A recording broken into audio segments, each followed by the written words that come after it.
이게 뭐야? 접시에 물기가 그대로 남아있잖아. 내가 몇 번이나 말했어. 응. 그 목소리는 며느리 혜진의 것이었다. 방금 전까지 내게 보여주던 상냥하고 정돈된 모습과는 완전히 다른 얼음장처럼 차갑고 날카로운 음성이었다. 나는 그 소리에 순간적으로 몸이 굳어버렸다. 계단을 오르다 말고 조용히 몸을 숙여 주방 쪽을 내려다보았다. 그리고 그 순간 내 눈에 들어온 광경은 지난 세월 동안 굳게 닫혀있던 내 마음의 문을 산산이 부셔버렸다. 혜진은 한 여자의 뺨을 세게 때리고 있었다. 찰싹하는 소리가 고요한 집안을 울렸다.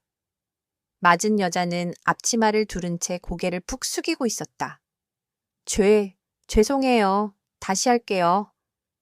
여자의 목소리는 너무나 작고 떨려서 마치 벌을 받을 것을 이미 알고 있는 아이의 목소리 같았다. 혜진은 그런 그녀를 보며 더욱 매섭게 몰아붙였다. 다시 하기는 뭘 다시 해봐해. 처음부터 제대로 했으면 됐잖아. 정말 답답해 죽겠네. 혜진의 차갑고 경멸하는 듯한 시선이 그 여자의 온몸을 훑었다. 그때였다. 뺨을 맞은 여자가 잠시 고개를 들었고 나는 그 얼굴을 똑똑히 볼 수 있었다. 세상의 모든 소리가 멈추는 것 같았다. 심장이 쿵 하고 바닥으로 떨어지는 소리를 들은 것만 같았다. 내 숨이 목구멍에서 멈춰버렸다. 내 눈앞에는 35년 전. 그날 이후로 한 번도 잊은 적 없었던 내 딸 김서율의 얼굴이 있었다. 동그랗고 순한 눈, 작고 오뚝한 코, 얇고 다물린 입술. 모든 것이 서율이의 모습과 완벽하게 일치했다. 어떻게 이렇게 닮을 수가 있지? 내 가슴이 격렬하게 뛰기 시작했다. 35년 동안 굳게 닫혀있던 감정의 둑이 터져버렸다. 이성으로는 우연의 일치일 뿐이라고 생각하려 애썼지만 가슴 깊은 곳에서 올라오는 본능적인 느낌은 무시할 수 없었다. 그때 혜진이 고개를 돌리려는 기척이 들렸다. 나는 황급히 몸을 숨겼다. 계단벽에 등을 기대고 선체 거친 숨을 몰아쉬었다. 화장실로 들어간 나는 거울 앞에 섰다. 내 얼굴은 핏기 하나 없이 창백했다. 차가운 물을 여러 번 얼굴에 끼얹었지만 마음속의 소용돌이는 가라앉지 않았다. 그 여자는 누구인가 며느리에게 저런 대우를 받는 가정부, 그리고 내 딸과 너무나 닮은 얼굴. 나는 이성적으로 생각하려 노력했다. 진정해. 세상에 닮은 사람이 얼마나 많은데 그냥 우연이야. 하지만 아무리 나 자신을 달래보아도 내 가슴 한편의 의심은 사라지지 않았다. 그리고 혜진이 보여준 그 차갑고 잔인한 모습은 계속해서 내 머릿속을 맴돌았다. 그날의 만남은 그렇게 시작되었다. 나는 70대 초반에 성공한 사업가 이한석이다. 내 이름 앞에는 항상 태성그룹 회장이라는 거창한 수식어가 따라 붙는다.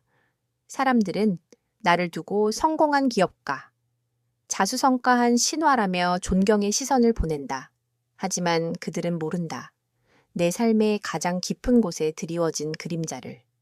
35년 전, 5살 난 딸 서유리를 잃은 그날 이후 나는 단 한 번도 진정한 의미의 평화를 느껴본 적이 없다. 나는 모든 것을 잃은 후 오직 일에만 매달렸다. 일은 내게 도피처였다. 미친 듯이 일하며 슬픔과 죄책감을 잊으려 했다. 그렇게 쌓아 올린 성공은 내게 엄청난 부와 명예를 가져다 주었지만 결코 텅 빈 마음을 채워주지는 못했다. 나의 아내, 서유리의 엄마였던 은주, 또한 딸을 잃은 슬픔을 이기지 못하고 병을 얻어 세상을 떠났다. 나에게 남은 것은 오직 어린 아들 준호뿐이었다. 나는 준호에게 진실을 말할 수 없었다. 누나가 병으로 세상을 떠났다고 거짓말을 했다. 준호마저 상처받을까봐. 나약한 아버지가 아닌 강한 아버지로 남고 싶어서. 준호는 무럭무럭 자라나. 이제는 30대 후반의 유능한 검사가 되었다. 내 회사의 법률 자문을 맡으며 나를 든든하게 지지해주는 나의 자랑스러운 아들이다. 준호에게는 나를 닮아 정의감이 투철하고 올곧은 성품이 있었다. 그런 준호가 결혼한 지 3년이 되었다. 며느리 지혜는 상냥하고 예의 바른 여자였다. 그녀의 부모인 정 회장 부부는 태성그룹과는 규모가 비교도 안 되는 중견기업의 오너였다. 준호와 지혜의 결혼은 완벽한 그림 같았다. 모든 이들이 부러워하는 재벌가와 법조계의 만남. 하지만 나는 며느리 지혜의 부모인 정 회장 내외를 만날 때마다 불편함을 느꼈다. 그들은 항상 나를 어려워했고 지나칠 정도로 깍듯하게 예의를 갖추려 애썼다. 그들의 눈빛에는 항상 묘한 긴장감이 서려 있었다. 그리고 며느리 지혜 또한 마찬가지였다. 언제나 완벽한 모습, 완벽한 미소를 보여주려 노력했다. 마치 가면을 쓴 것처럼 오늘도 그들의 초대로 집을 방문했을 때 나는 그런 불편한 느낌을 다시 한번 받았다. 정 회장의 집은 서울의 고급 주택가에 위치한 2층 양옥집이었다. 깔끔하게 정돈된 정원에는 가을 햇살을 머금은 국화꽃이 곱게 피어 있었다. 평화롭고 따뜻해 보이는 집이었다. 현관 벨을 누르자 정 회장이 직접 문을 열어주었다. 그는 깔끔한 회색 정장을 입고 있었고 얼굴에는 진심 어린 기쁨이 가득했다. 회장님, 와주셔서 정말 감사합니다. 나는 애써 웃으며 대답했다. 별 말씀을. 초대해 주셔서 제가 감사합니다. 거실로 들어서자 따뜻한 온기가 발끝으로 전해졌다. 아버님, 계단에서 며느리 지혜의 목소리가 들려왔다. 그녀는 단정한 베이지색 니트와 긴 치마를 입고 내려왔는데 언제나 그랬듯 단아하고 예의 바른 모습이었다. 지혜야, 오랜만이구나. 잘 지냈니? 네, 아버님 보고 싶었어요. 오늘 아버님 오신다고 일찍부터 와서 준비하고 있었어요. 지혜는 상냥한 목소리로 말하며 내 코트를 받아 정성스럽게 걸어두었다. 한참을 그렇게 담소를 나누던 중 지혜가 자연스럽게 일어났다. 저는 부엌 정리 좀 하고 있을게요. 어른들끼리 편하게 이야기하세요. 그녀가 자리를 뜨자 정 회장이 몸을 앞으로 기울였다. 사돈어른. 사실은 오늘 중요한 부탁이 있어서 모시게 되었습니다. 나는 차를 마시며 대답했다. 죄송하지만 그 전에 잠시 화장실 좀 다녀와도 될까요? 그럼요. 계단 쪽으로 가시면 바로 보일 겁니다. 정 회장이 친절하게 안내했다. 그리고 그 순간 나는 주방에서 들려오는 혜진의 날카로운 목소리를 들었던 것이다. 그 목소리는 내가 화장실로 향하려던 발걸음을 멈추게 만들었고 내 인생을 송두리째 뒤흔들게 될 시작이었다. 다시 거실로 내려왔을 때 나는 최대한 평정심을 유지하려 애썼다. 하지만 정 회장은 나의 변화된 표정을 놓치지 않았다. 회장님, 괜찮으세요? 얼굴이 좀 안 좋아 보이시는데? 아, 괜찮습니다. 그냥 좀 피곤해서요. 나는 억지로 웃으며 소파에 앉았다. 그 이후부터 정 회장의 이야기는 더 이상 내 귀에 들어오지 않았다. 나의 모든 신경은 주방 쪽으로 쏠려 있었다. 그 여자는 누구일까? 왜 하필 내 딸과 저렇게 닮았을까? 그리고 며느리는 왜 저렇게 잔인한 모습을 숨기고 있었을까? 나는 머릿속으로 수많은 가설들을 세웠다.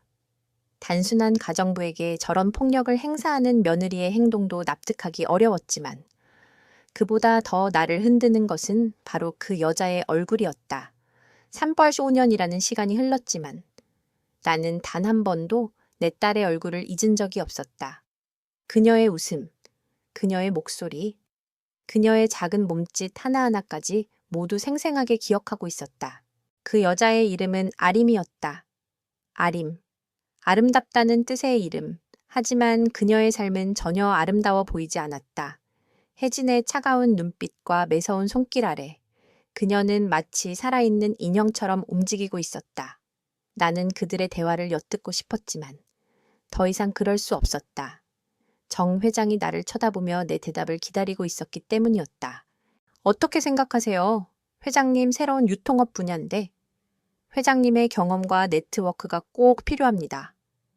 정 회장이 기대에 찬 눈으로 나를 바라보았다. 나는 당황했다.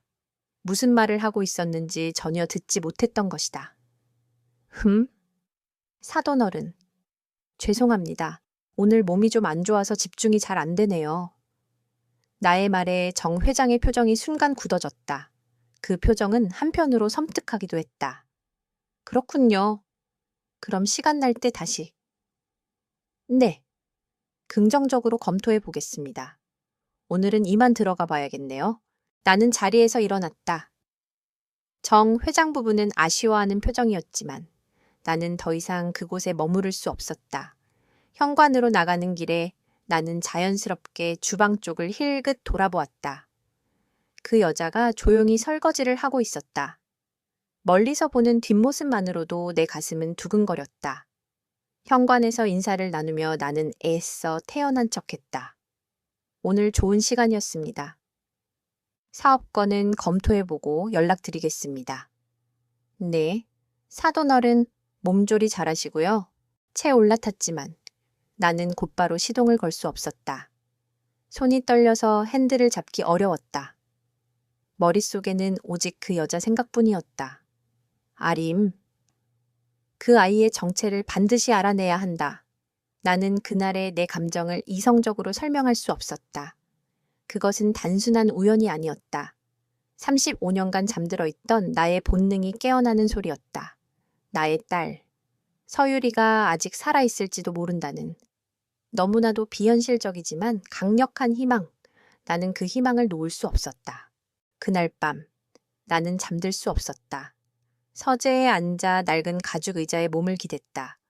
머리가 지끈거렸다. 떨리는 손으로 옆에 있던 서랍을 열었다. 깊숙한 곳에 소중히 간직해둔 낡은 사진첩이 있었다. 먼지가 살짝 앉은 표지를 조심스럽게 털어내고 펼쳤다. 첫 번째 페이지에 붙어있는 사진 속에서 어린 서유리가 환하게 웃고 있었다. 하얀 원피스를 입고 내 품에 안겨있는 모습. 아내 은주도 옆에서 행복한 미소를 짓고 있었다. 서유라, 나의 목소리가 떨렸다. 사진을 가슴에 꼭 안으며 눈가에 뜨거운 것이 맺혔다.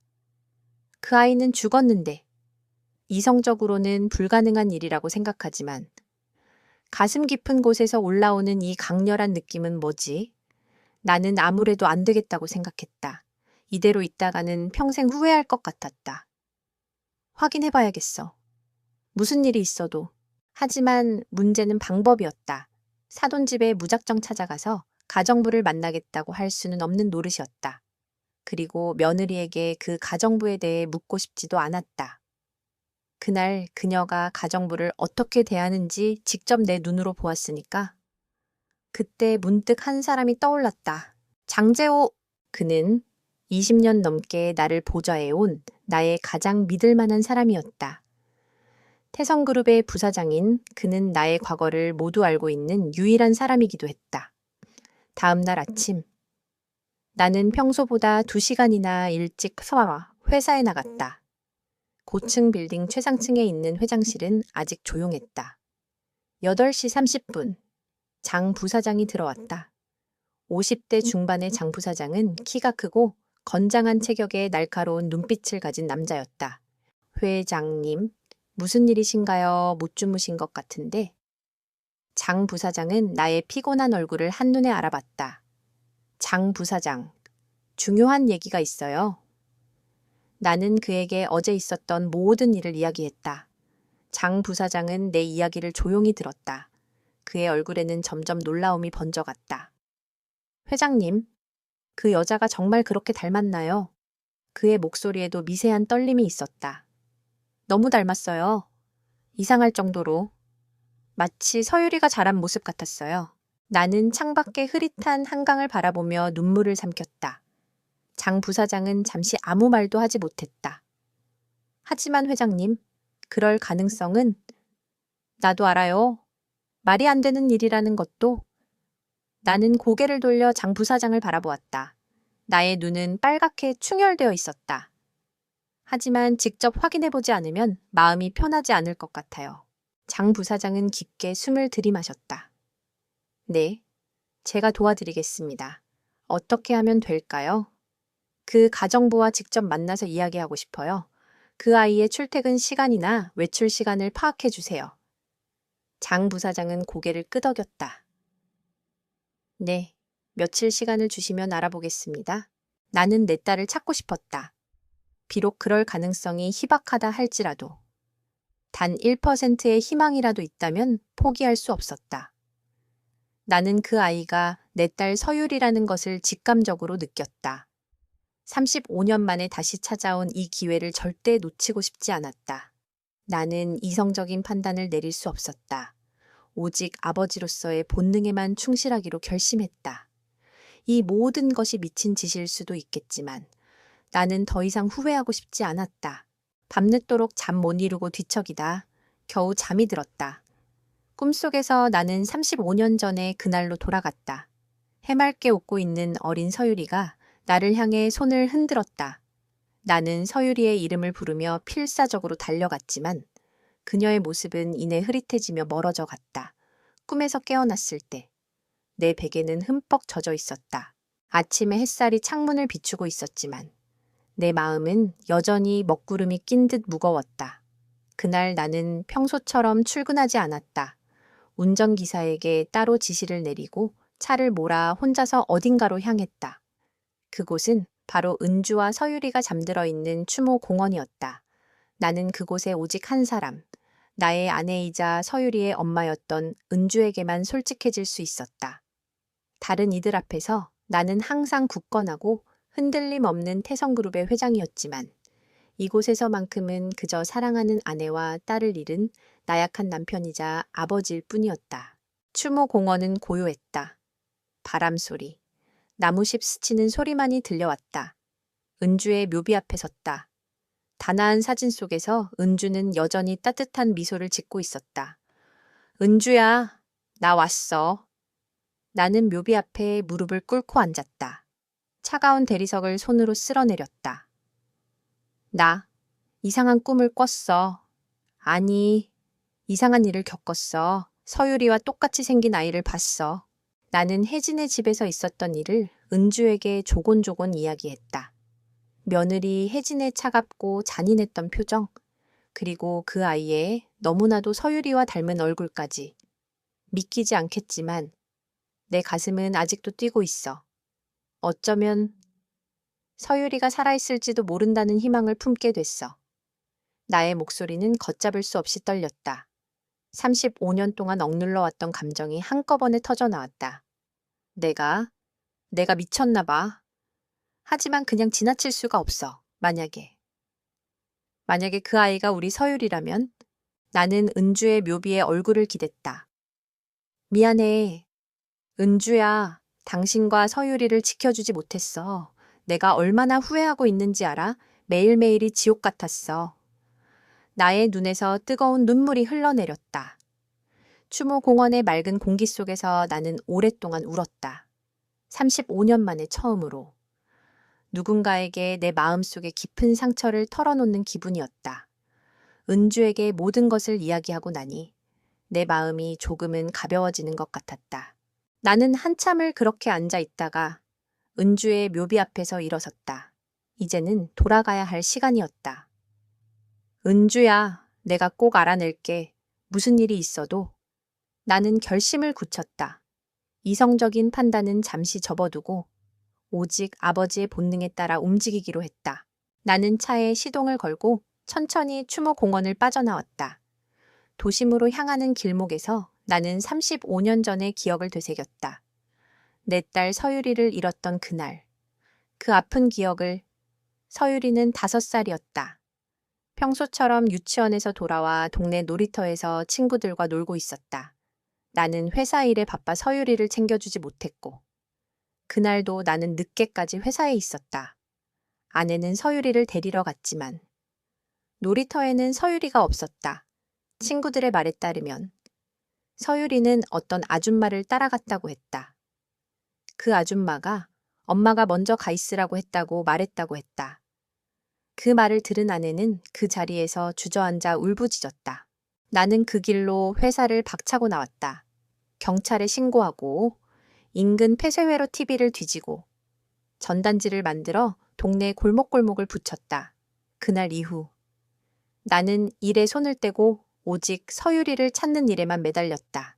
하지만 아무리 애를 써도 서유리의 흔적은 찾을 수 없었다. 그렇게 1년, 2년, 5년 시간이 흘렀다. 아내는 서서히 병들어갔다. 딸을 잃은 슬픔과 자책감은 그녀를 잠식했다. 결국 그녀는 서유리를 잃은 지 7년 만에 세상을 떠났다. 나는 남겨진 어린 아들 준호에게 누나의 죽음을 말할 수 없었다. 아내가 서유리의 병명과 사망 날짜를 기록해둔 일기장을 발견했고 나는 그 기록을 바탕으로 준호에게 누나가 병으로 세상을 떠났다고 거짓말을 했다. 어린 준호는 누나가 있다는 사실만으로도 행복해하며 누나의 죽음을 순순히 받아들였다. 나는 준호에게 아픈 과거를 짊어지게 하고 싶지 않았다. 그렇게 나는 준호에게 완벽한 아버지가 되려 노력했고 준호는 그런 나의 기대를 저버리지 않고 훌륭하게 자라주었다. 하지만 내 마음속에는 항상 서유리와 아내에 대한 죄책감이 남아 있었다. 나는 그 죄책감을 성공이라는 포장지로 덮어버리려 애썼다. 미친 듯이 일에 매달렸고 태성그룹을 지금의 거대한 기업으로 성장시켰다. 사람들은 나의 성공을 보며 박수를 보냈지만 그들은 나의 마음속 깊은 곳에 묻혀있는 상처를 알지 못했다. 나는 이제 나이가 들었고 이제는 모든 것을 내려놓고 싶었다. 하지만 내 마음속에 다시 불씨를 지핀 그 아이의 얼굴 때문에 나는 다시 한번 삶의 의욕을 되찾았다. 그것은 단순히 과거의 상처를 치유하는 것을 넘어 잃어버린 나의 일부를 되찾는 일이었다. 그날 오후 나는 회사로 돌아왔다. 회장실로 들어서자 장 부사장이 나를 기다리고 있었다. 그의 손에는 여러 장의 종이가 들려 있었다. 회장님, 말씀하신 가정부의 신상 정보를 알아보았습니다. 이름은 이아림이고 25살입니다. 고아원에서 자라다가 20살 때 고아원을 나와 서울로 올라왔다고 합니다. 나는 그의 말에 귀를 기울였다. 가족 관계는 어떻게 되나요? 친부모는 찾을 수 없었습니다. 어릴 때 버려진 것 같습니다. 출생 신고도 늦게 해서 정확한 생년월일은 알 수 없다고 합니다. 장 부사장의 말에 나의 심장이 또다시 쿵 내려앉았다. 버려졌다니? 서유리처럼 버려진 건가? 나는 서둘러 다음 질문을 던졌다. 혜진의 집에는 어떻게 들어가게 됐죠? 인력사무소를 통해 소개받았다고 합니다. 경력이 많고 성실해서 정 회장님 댁에서 오래 일했다고 합니다. 장 부사장은 계속해서 정보를 읊었다. 출퇴근 시간은 정해져 있지 않고 필요할 때마다 부르는 것 같습니다. 주로 오전에 출근하고 저녁 늦게 퇴근합니다. 하지만 외출은 거의 하지 않는다고 합니다. 나는 그의 말에 고개를 끄덕였다. 알겠습니다. 고생했어요. 장 부사장. 아닙니다. 회장님, 회장님께서 원하시는 대로 제가 계속 지켜보겠습니다. 장 부사장은 눈빛으로 내게 말했다. 무슨 일이 있어도 회장님을 돕겠습니다. 그의 진심이 느껴졌다. 나는 한숨을 내쉬며 창밖을 바라보았다. 아림이라는 아이, 25살, 고아원에서 자란 아이, 서유리를 잃었을 때 우리는 서유리가 고아원에 있을지도 모른다는 생각에 전국의 고아원을 다 뒤졌었다. 하지만 찾을 수 없었다. 어딘가에 있었는데 우리가 놓친 걸까? 나는 다시 한번 죄책감에 시달렸다. 그날 저녁 나는 집으로 돌아왔다. 준호와 지혜가 저녁 식사를 함께 하자고 연락이 왔기 때문이었다. 나는 사실 만나고 싶지 않았지만 괜한 의심을 사지 않기 위해 억지로라도 나가야 했다. 준호는 오랜만에 나를 보자마자 반갑게 달려와 안겼다. 아버지, 요즘 많이 바쁘신가 봐요. 얼굴 보기 힘드네요. 나는 준호의 등을 두드려주며 말했다. 그래, 바쁘다 보니 너는 잘 지냈니? 네, 아버지 덕분에 잘 지내고 있습니다. 준호는 검사로서 자신의 업무에 대해 열정적으로 이야기했다. 지혜는 조용히 옆에서 남편의 이야기를 들으며 미소를 짓고 있었다. 아버님, 식사 준비 다 됐어요. 지혜의 말에 우리는 식탁에 앉았다. 따뜻한 밥과 국, 여러 가지 반찬들이 정갈하게 차려져 있었다. 지혜는 언제나 그렇듯 완벽한 아내이자 며느리였다. 식사 도중 준호가 불쑥 말했다. 아버지, 저번에 그 가정부 이야기 말입니다. 제가 장인어른께 여쭤봤는데 장인어른께서 별일 없다고 하셨습니다. 나는 젓가락을 멈추었다. 가정부 무슨 가정부 말이야? 나는 모르는 척 물었다. 준호는 나의 시선을 피하며 말했다. 아, 그게. 아버지가 저번에 장인어른 댁에 다녀오셨을 때 가정부에게 좀 잘 대해달라고 부탁하셨다고 해서요. 장인어른께서는 그런 일 없다고 하시던데요. 지혜의 얼굴이 순간 굳어졌다. 나는 준호의 말에 깜짝 놀랐다. 나는 그런 부탁을 한 적이 없었다. 정 회장이 내가 아림에게 관심을 보인다는 사실을 눈치채고 준호에게 거짓말을 한 것이 분명했다. 그들의 긴장감은 내가 아림에게 관심을 가지고 있다는 사실을 확인시켜주는 것이나 다름없었다. 나는 준호의 말을 어떻게 받아들여야 할지 몰랐다. 준호는 나를 걱정하는 눈빛으로 바라보며 말했다. 아버지, 혹시 서율이 누나 생각 때문에 그러시는 건가요? 요즘 들어 부쩍 누나 이야기를 하시더라고요. 준호의 말에 나의 심장이 또 한 번 철렁했다. 나는 내가 모르는 사이에 서율이에 대한 이야기를 준호에게 했었나? 아니면 준호가 스스로 그렇게 짐작한 것일까? 나는 준호의 눈을 피하며 대답했다. 무슨 소리야? 그냥 가정부가 혜진에게 구박받는 것 같아서 안쓰러워 보였을 뿐이야. 나의 말에 준호는 안심한 듯 고개를 끄덕였다. 하긴, 혜진이가 좀 성격이 불같긴 하죠. 제가 장인어른께 한번 말씀드려 보겠습니다. 혜진이한테 잘해주라고요. 나는 준호의 말에 아무 대답도 할 수 없었다. 나는 그저 그 상황을 모면하고 싶을 뿐이었다. 그날 밤 나는 잠자리에 누워서도 곰곰이 생각했다. 정 회장 부부는 왜 준호에게 거짓말을 했을까? 그들은 내가 아림에게 관심을 갖는 것을 원치 않는 것이 분명했다. 왜일까? 단순한 가정부일 뿐인데 그들의 행동은 나의 의심을 더욱 증폭시켰다. 아림이라는 아이에게 무언가 비밀이 있는 것 같아. 나는 직감적으로 느꼈다. 그 비밀이 바로 서유리와 관련된 것이기를 나는 간절히 바랐다. 며칠 전 준호와 혜진과의 저녁 식사는 내게 깊은 불길함을 남겼다. 준호는 내가 며느리네 가정부에 대해 물어봤다는 것을 장인에게 전했고 장인은 그런 일 없었다고 준호에게 거짓말을 했다. 준호는 나의 시선을 피하며 아버지, 혹시 서율이 누나 생각 때문에 그러시는 건가요? 라고 물었다. 그 순간 나는 그들의 완벽한 거짓말에 갇혔다는 것을 깨달았다. 그들은 내가 아림에게 관심을 갖는 것을 원치 않았고 내가 그 아이를 서율이라고 믿는다고 생각하는 것 같았다. 그들의 불길한 의도를 알게 되자 내 마음은 더욱 불안해졌다. 나는 아들의 눈을 속여야 하는 현실에 마음이 아팠다. 준호는 검사로서의 이성과 아들로서의 감정 사이에서 혼란스러워하고 있었다. 그는 나를 걱정했지만 동시에 자신의 아내를 믿고 싶어 했다. 나는 그런 아들을 보며 마음속으로 다짐했다.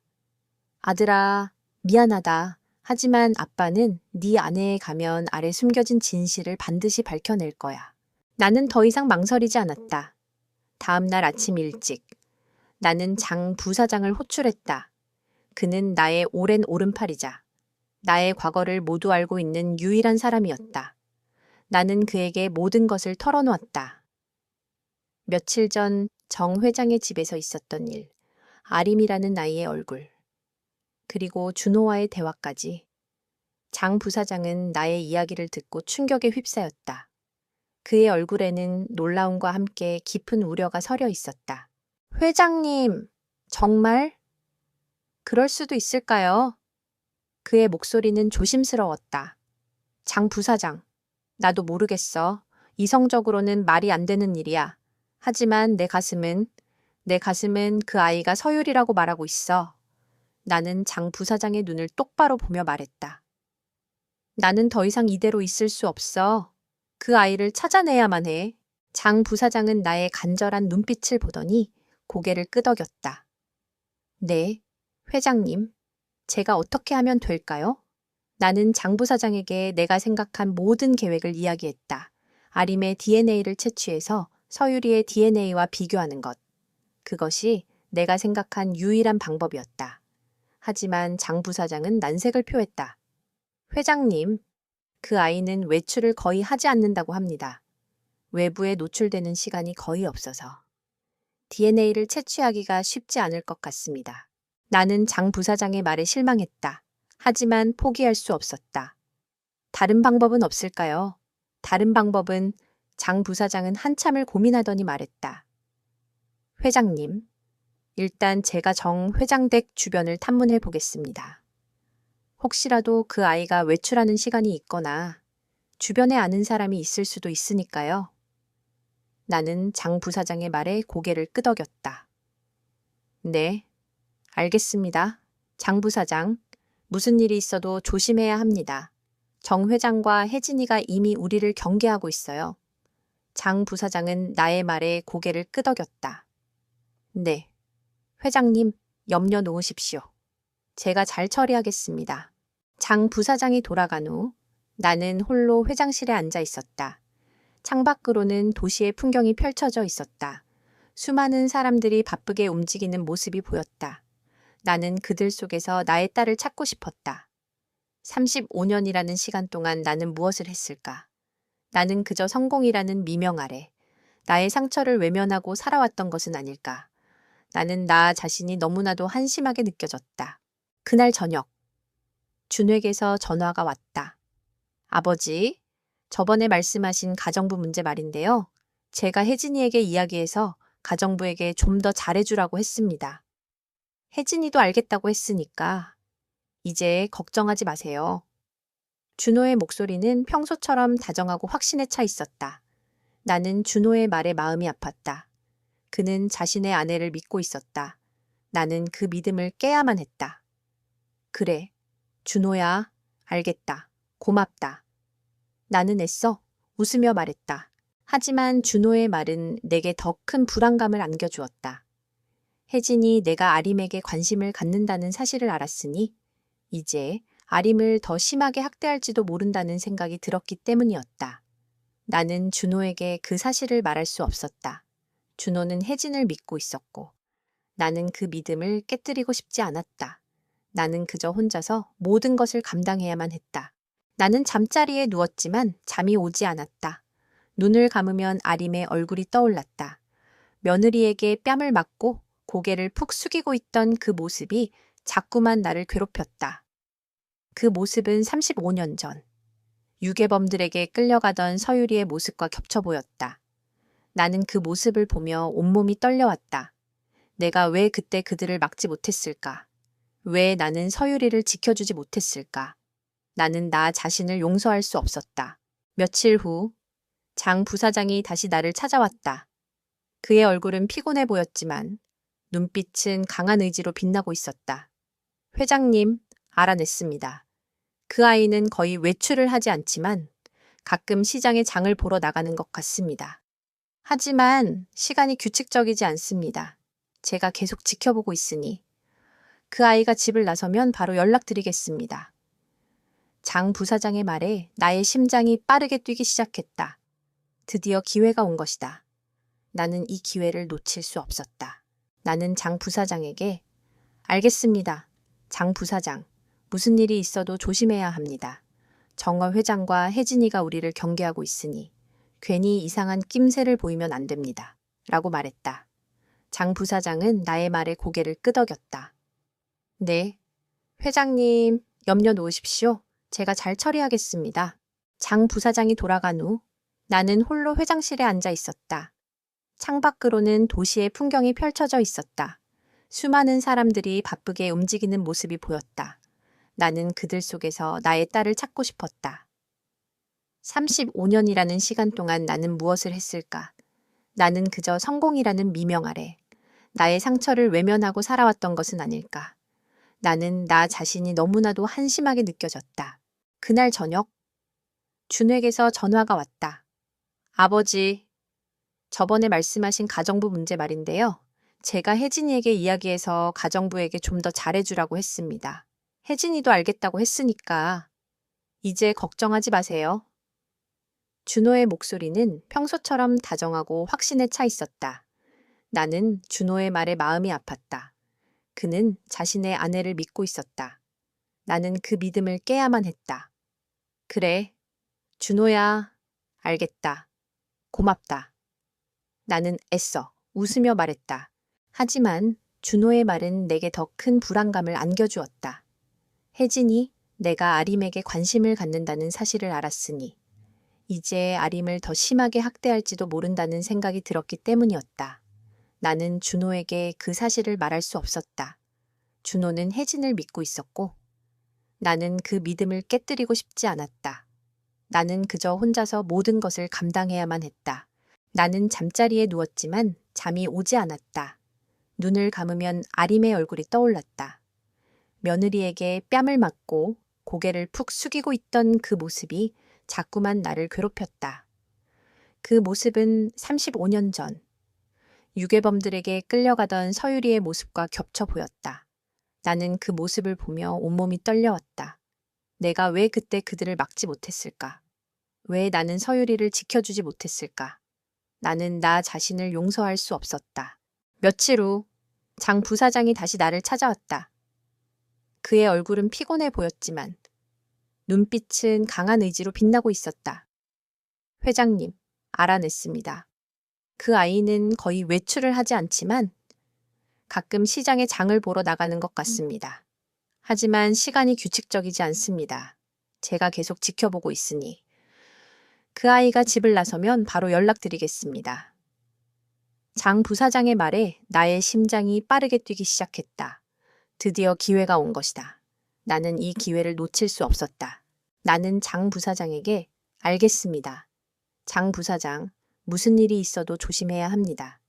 정 회장과 혜진이가 우리를 경계하고 있으니 괜히 이상한 낌새를 보이면 안 됩니다. 라고 말했다. 장 부사장은 나의 말에 고개를 끄덕였다. 네, 회장님 염려 모십시오. 제가 잘 처리하겠습니다. 장 부사장에게 아림이가 가끔 시장에 간다는 소식을 들은 후 나는 며칠을 조바심 속에서 보냈다. 휴대폰은 항상 내 손에 있었고 전화 벨소리라도 울리면 심장이 쿵 하고 내려앉았다. 그 순간이 언제 올지 모른다는 긴장감은 나를 잠 못 들게 했다. 나는 이제 단순한 의심을 넘어 확신에 가까워지고 있었다. 정 회장 부부와 혜진이 나를 경계하고 아림이를 감추려 할수록 그 아이가 나의 딸 서율이라는 강한 믿음이 내 안에서 더욱 단단해졌다. 그러던 어느 날 혜진에게서 전화가 왔다. 아버님, 요즘 통얼굴 뵙기 힘드시네요. 저희 부모님께서 아버님께 죄송하다고. 저번에 제대로 대접해드리지 못했다고 하세요. 이번 주말에 오셔서 식사라도 함께 하시면 어떨까요? 혜진의 목소리는 평소처럼 상냥하고 다정했다. 하지만 나는 그 목소리 뒤에 숨겨진 차가운 계산을 읽을 수 있었다. 그들은 나의 의도를 파악하고 나를 시험하려는 것이 분명했다. 나는 잠시 망설였다. 거절할 이유가 없었지만 그들의 집에 발을 들이는 것이 두려웠다. 아림이가 위험해질 수도 있다는 불안감이 나를 짓눌렀다. 하지만 나는 이 기회를 놓쳐서는 안 된다고 생각했다.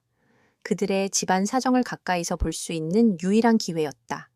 나는 애써 밝은 목소리로 대답했다. 그래, 지혜야. 너희 부모님께 그렇게까지 신경 쓰실 필요 없다고 전해라. 그럼 이번 주말에 들르도록 하지. 나의 대답에 혜진은 안심한 듯, 네, 아버님, 그럼 그날 뵙겠습니다. 라고 말했다. 주말 저녁, 나는 정 회장의 집으로 향했다. 차 안에서 나는 여러 번 심호흡을 했다. 긴장감에 손이 떨렸다. 나는 단순히 식사를 하러 가는 것이 아니었다.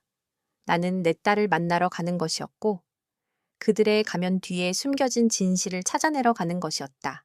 현관 벨을 누르자 문이 열렸고 정 회장 부부가 환한 미소로 나를 맞이했다.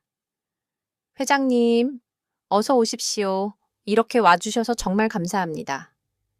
그들의 미소는 너무나 완벽해서 마치 미리 연습이라도 한 듯 자연스러웠다. 거실로 들어서자 혜진이 환한 얼굴로 나를 맞았다. 아버님, 오셨어요. 보고 싶었어요.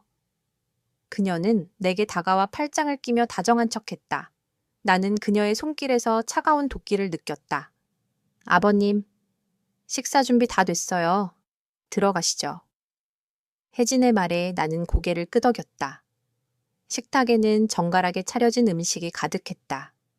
정 회장 부부는 내게 끊임없이 말을 걸었고 나는 그들의 질문에 애써 웃으며 대답했다. 하지만 나의 모든 신경은 주방 쪽으로 쏠려 있었다. 어머, 아리마, 이것 좀 가져다 드려. 혜진의 목소리가 들려왔다. 나는 몸을 굳혔다. 곧이어 주방에서 아리미가 나왔다. 그녀는 단정한 앞치마를 두르고 있었고 손에는 접시를 들고 있었다. 그녀의 표정은 평온해 보였지만 나는 그녀의 눈빛에서 미세한 불안감을 읽었다. 그녀는 나를 보자마자 몸을 살짝 움찔했다. 그리고는 고개를 푹 숙이고 접시를 내려놓았다. 나는 그녀의 손이 떨리는 것을 놓치지 않았다. 아리마, 여기 좀 앉아서 같이 먹어. 혜진의 목소리는 너무나 부드러워서 나는 귀를 의심했다. 방금 전까지 내가 들었던 그 차가운 목소리가 맞는지 의심스러울 정도였다. 아리미는 당황한 표정을 지으며 고개를 저었다. 아, 아니에요. 저는 그냥... 괜찮아. 아버님도 아리미가 우리 집을 많이 도와줘서 고마워하는 눈치더라. 어서 앉아. 혜진은 아리미의 팔을 잡아 의자에 앉혔다. 아리미는 마치 벌을 받을 것을 알고 있는 아이처럼 의자에 살짝 걸터 앉았다. 그녀의 시선은 계속해서 바닥을 향했고 혜진의 눈을 제대로 마주치지 못했다. 나는 그 상황을 보며 마음속으로 생각했다. 이것은 연극이야. 완벽하게 짜인 연극. 혜진은 내가 아리미에게 관심을 가지고 있다는 것을 알고 있었고 내게 그녀가 가정부를 잘 대해주고 있다는 것을 보여주려 했던 것이다. 하지만 그녀의 영희는 너무나도 어설펐다.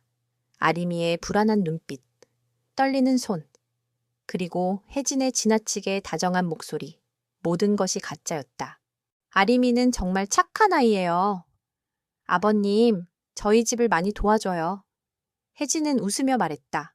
나는 억지로 웃으며 대답했다. 그래, 참 좋은 아이인 것 같구나. 나의 말에 혜진의 얼굴이 환해졌다. 그녀는 내가 자신의 연기에 속아 넘어갔다고 생각하는 듯했다. 나는 그녀의 착각을 이용하기로 했다.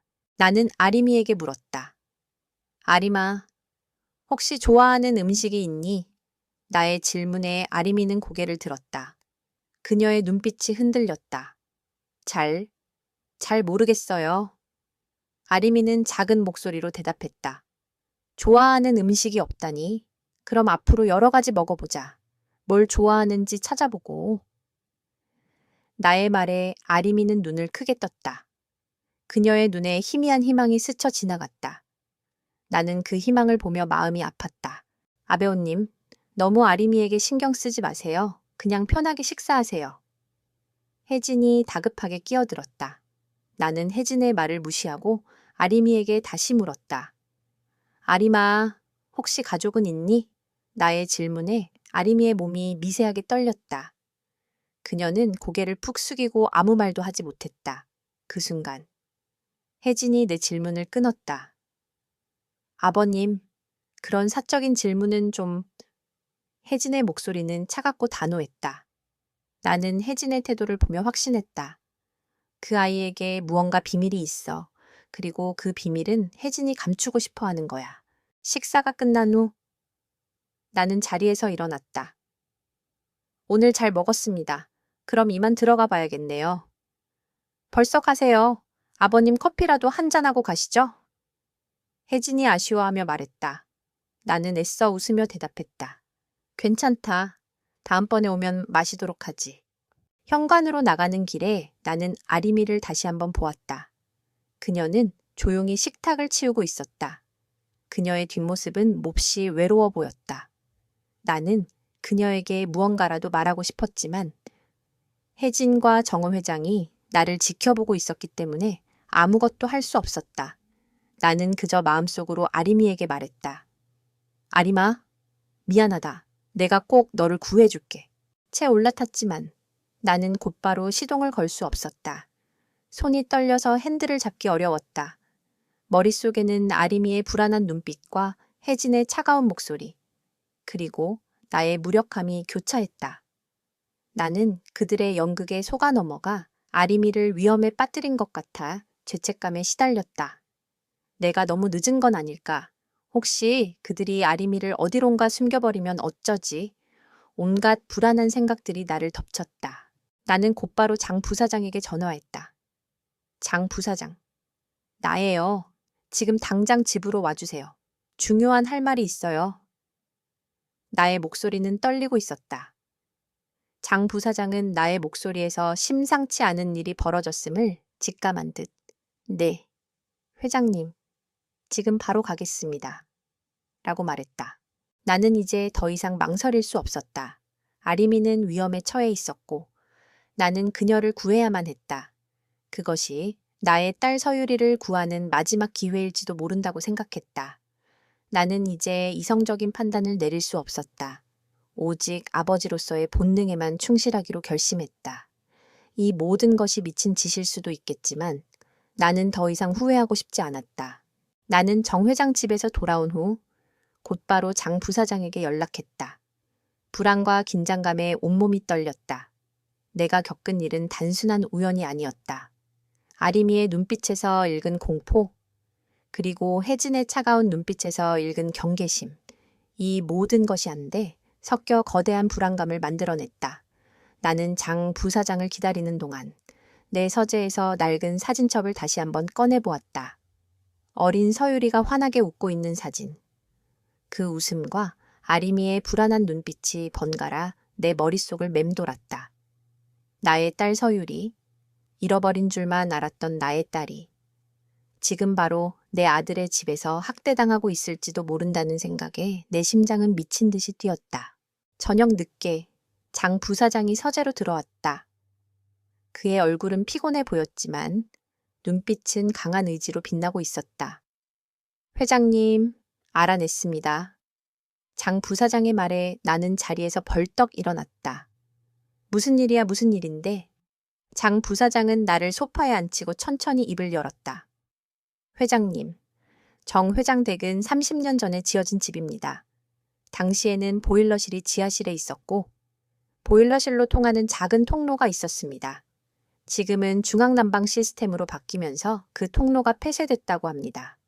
제가 당시 공사에 참여했던 사람을 수소문해서 만나봤습니다. 그 통로는 지금도 존재한다고 합니다. 나는 장 부사장의 말에 온몸에 소름이 돋았다. 그 통로가 지하실로 이어진다고? 네. 그리고 제가 며칠 동안 그 집 주변을 탐문하면서 이상한 낌새를 눈치챘습니다. 지하실 창문은 모두 굳게 닫혀 있었지만 아주 작은 틈으로 희미한 불빛이 새어나오는 것을 봤습니다. 그리고 밤늦게 지하실 쪽에서 작은 인기척 소리를 들었습니다. 누군가 지하실에 살고 있는 것 같습니다. 장 부사장의 말은 내게 거대한 망치처럼 다가왔다.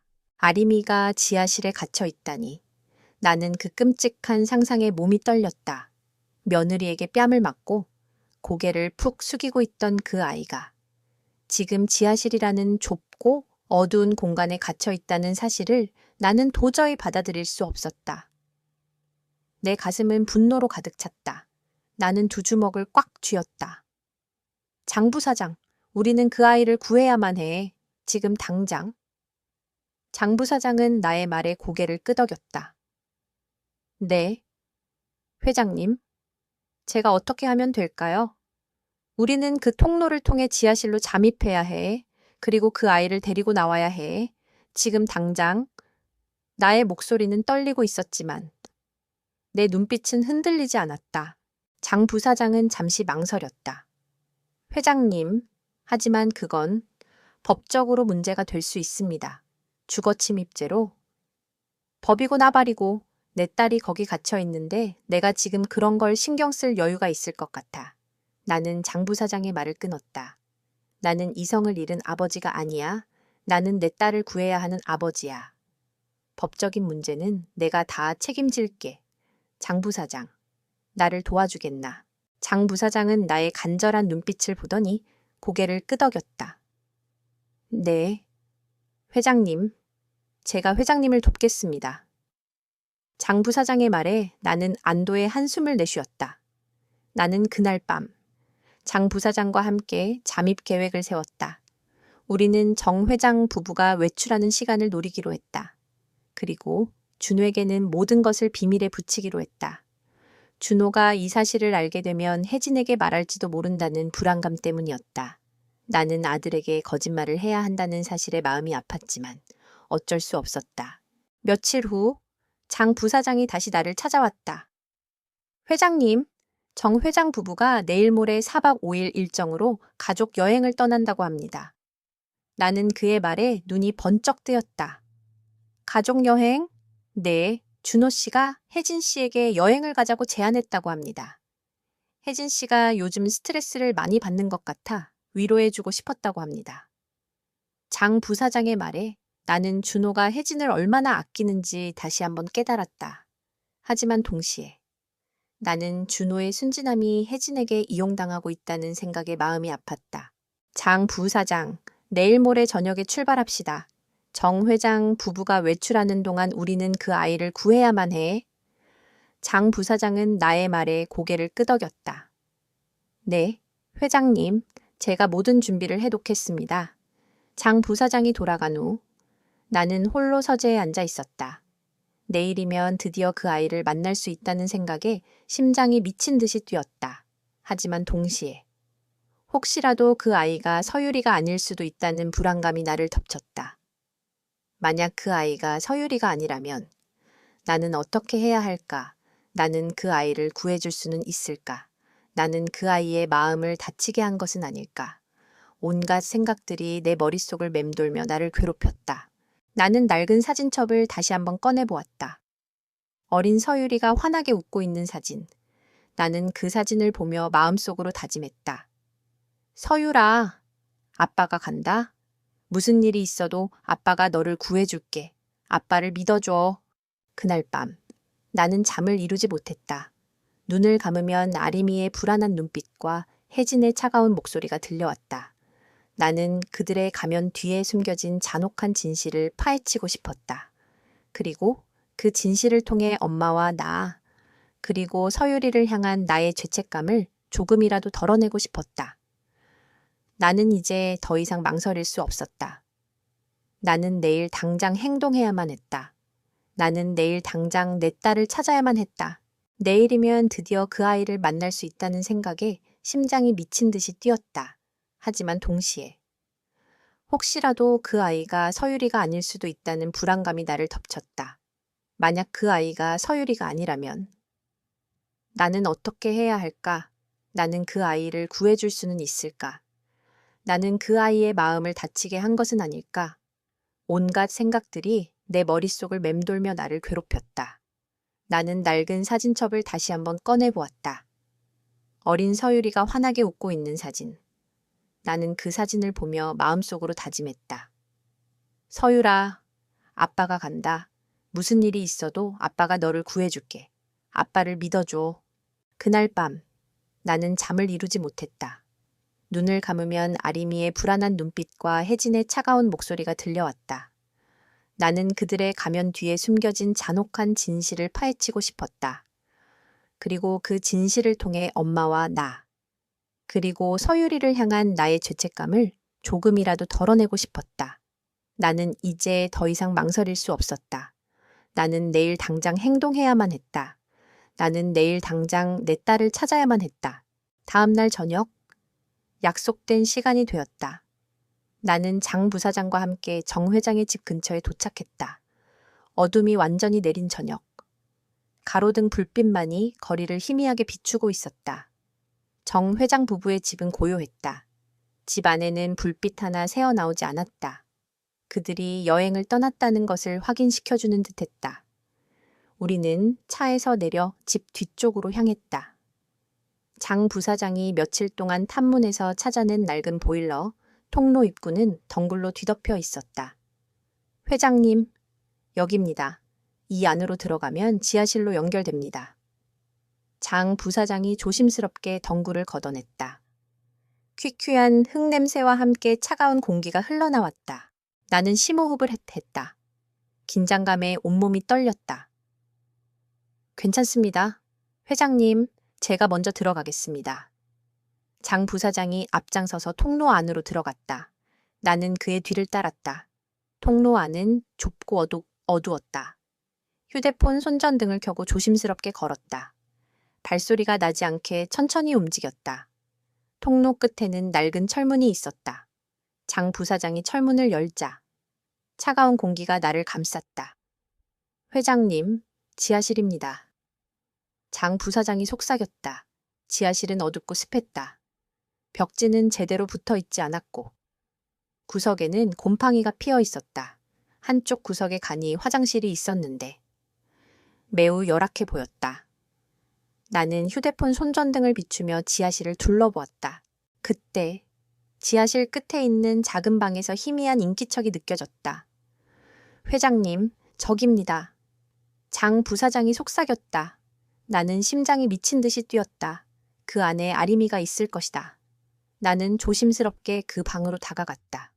문이 닫혀 있었는데 그 안에서 작은 흐느낌 소리가 들렸다. 누구세요? 떨리는 목소리였다. 아리미의 목소리였다. 나는 그 목소리를 듣는 순간 온몸에 전율이 흘렀다. 그 목소리는 내가 35년 동안 잊지 않았던 내 딸 서유리의 목소리였다. 수아, 서유라. 나는 나도 모르게 그녀의 이름을 불렀다. 문을 살짝 열자. 방 안에는 누군가 웅크리고 앉아 있었다. 아림이었다. 그녀는 낡은 담요를 뒤집어 쓰고 몸을 웅크린 채 떨고 있었다. 나는 조심스럽게 방으로 들어갔다. 아림아, 괜찮아? 내가 왔어. 나의 목소리에 아림이는 과도하게 놀라며 벽 쪽으로 몸을 밀착시켰다. 으악, 나가세요, 나가. 그녀는 소리를 지르며 떨었다. 나는 그녀의 모습에 가슴이 찢어지는 것 같았다. 괜찮아, 아림아. 나는 너를 해치러 온 것이 아니야. 나는 너를 구하러 온 거야. 나는 너의 아빠야. 나의 목소리는 떨리고 있었다. 아? 아빠? 아리미의 눈이 동그랗게 커졌다. 그녀는 잠시 말을 하지 못하고 나를 바라보았다. 아빠가 누군지 몰라. 아줌마가. 엄마 아빠가 나 버렸다고 했어. 그녀의 말에 나는 눈물을 쏟았다. 35년간 잃어버렸던 딸을 찾았다는 기쁨과 그녀가 버려졌다고 믿고 있었다는 사실에 대한 죄책감이 뒤섞여 나를 덮쳤다. 아니야, 아리마. 아니야. 아빠가 너를 버린 게 아니야. 너는 아빠의 딸이야. 내 딸 서유리야. 나는 그녀에게 다가가 조심스럽게 그녀의 손을 잡았다. 그녀의 손은 차갑고 가늘었다. 서유라. 서유리가 누구예요? 그녀의 목소리는 여전히 불안했지만 그녀의 눈빛은 흔들리고 있었다. 나는 그녀의 손을 꽉 잡고 말했다. 서유리가 내 진짜 이름이야. 너는 김서유리야. 아빠가 지어준 이름이야. 그 순간 그녀의 눈에서 눈물이 주르륵 흘러내렸다. 아빠가? 그녀는 더 이상 말을 잇지 못했다. 나는 그녀를 꽉 안았다. 35년 만에 다시 만난 딸. 그녀의 몸은 몹시 야위어 있었고 온몸에는 멍 자국이 가득했다. 나는 그녀의 몸에 새겨진 상처들을 보며 분노가 치밀어 올랐다. 이 모든 것을 혜진이가 그리고 정 회장 부부가 이 모든 것을 저지른 거야. 나는 그들을 용서할 수 없었다. 괜찮아. 아리마. 이제 괜찮아. 아빠가 왔어. 아빠가 너를 지켜줄게. 나는 그녀를 품에 안고 속삭였다. 그녀는 내 품에 안겨 어린아이처럼 울었다.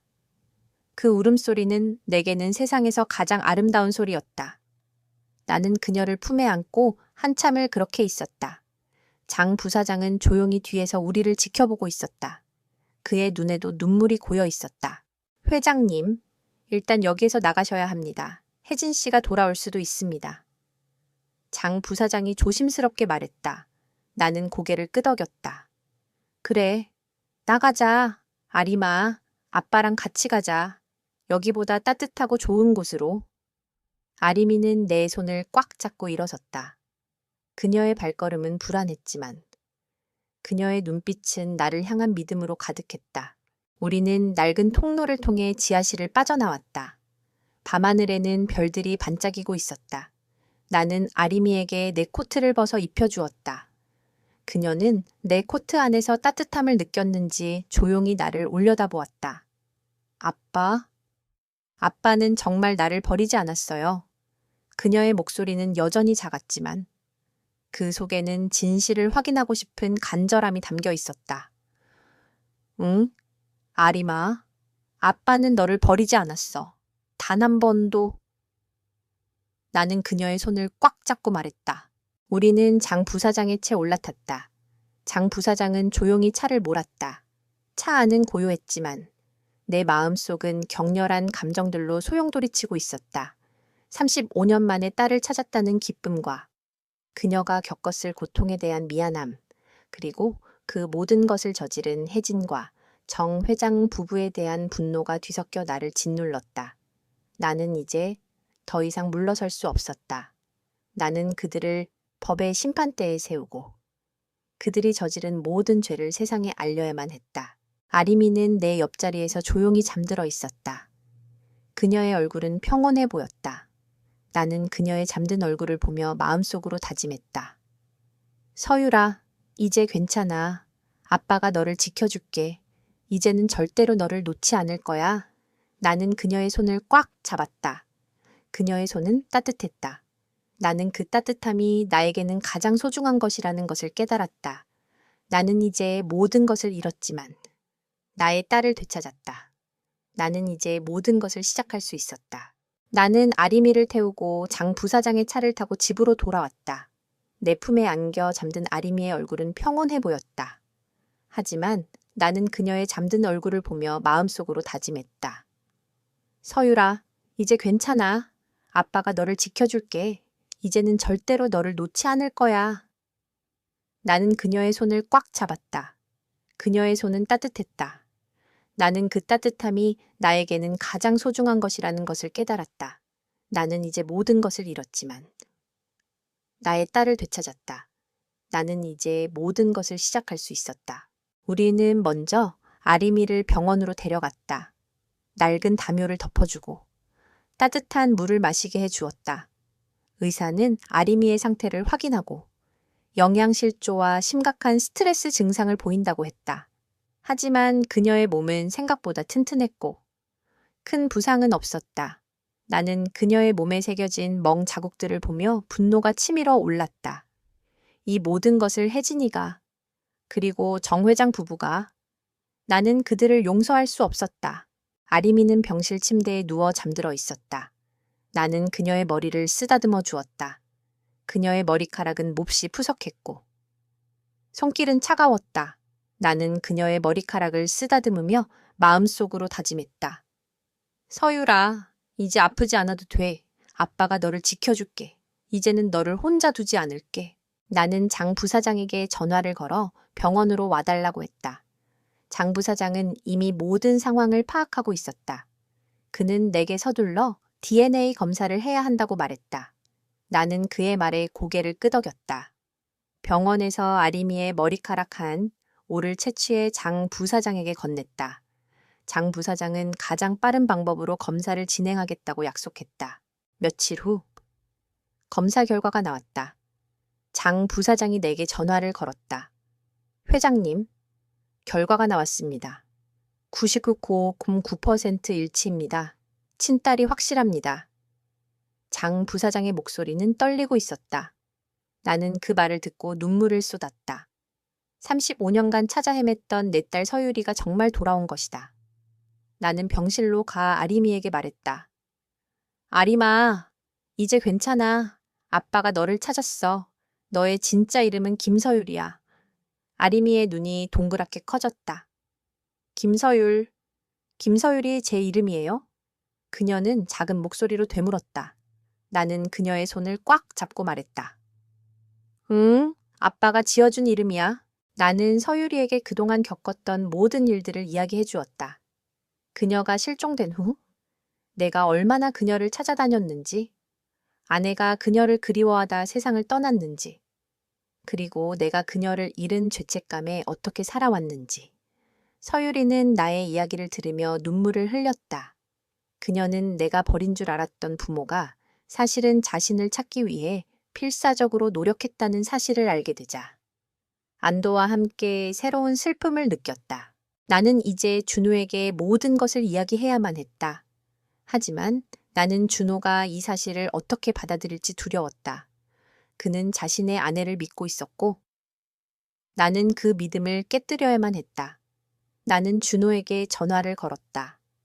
준호야, 지금 당장 병원으로 와라. 중요한 할 말이 있어. 준호는 나의 목소리에서 심상치 않은 일이 벌어졌음을 직감한 듯, 네, 아버지, 지금 바로 가겠습니다. 라고 말했다. 준호가 병원에 도착했을 때 나는 그에게 모든 것을 이야기해 주었다.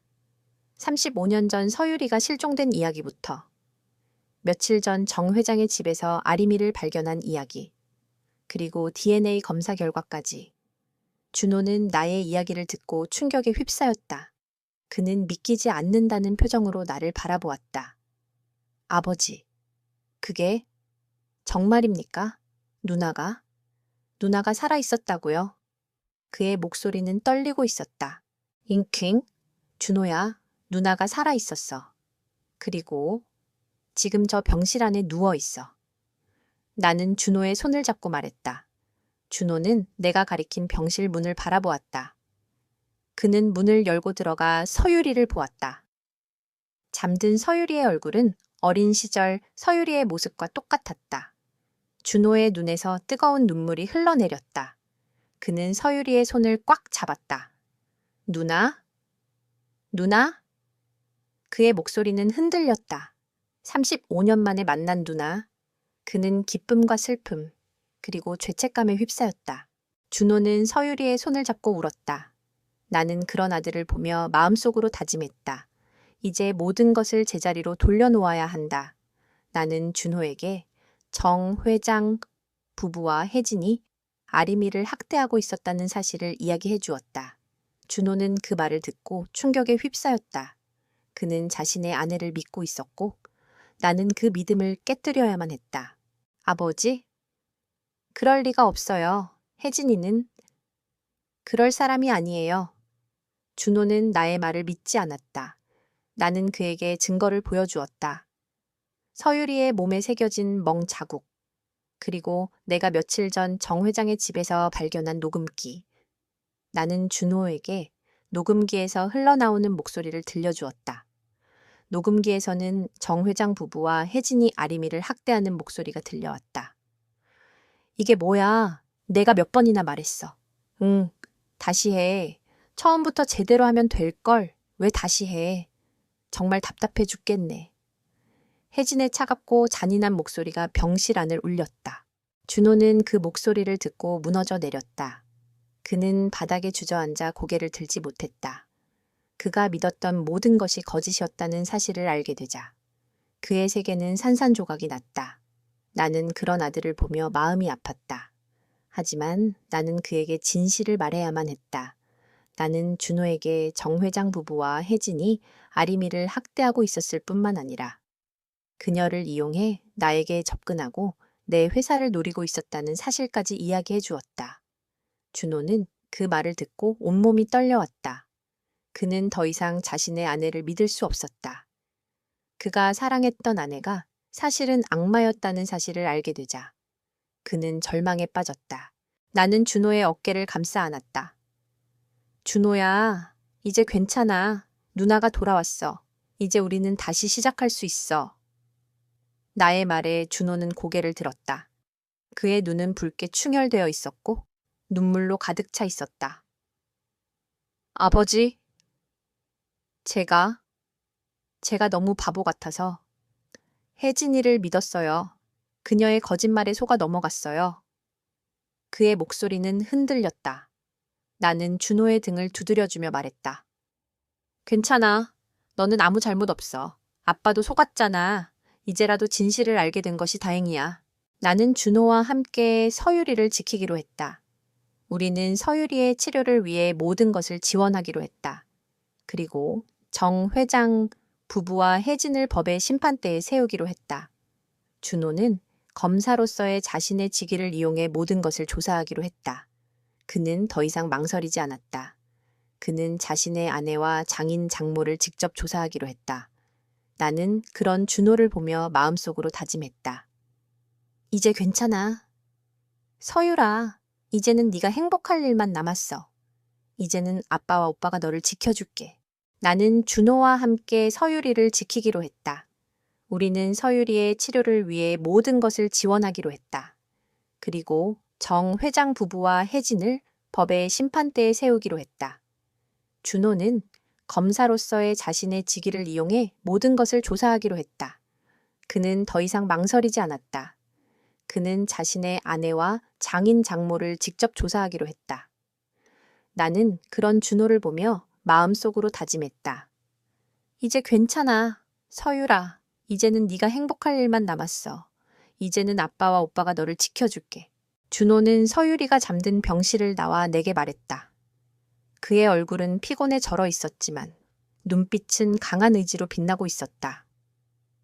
아버지, 제가 어떻게 혜진이를 믿을 수 있었을까요? 제가 너무 바보 같아서.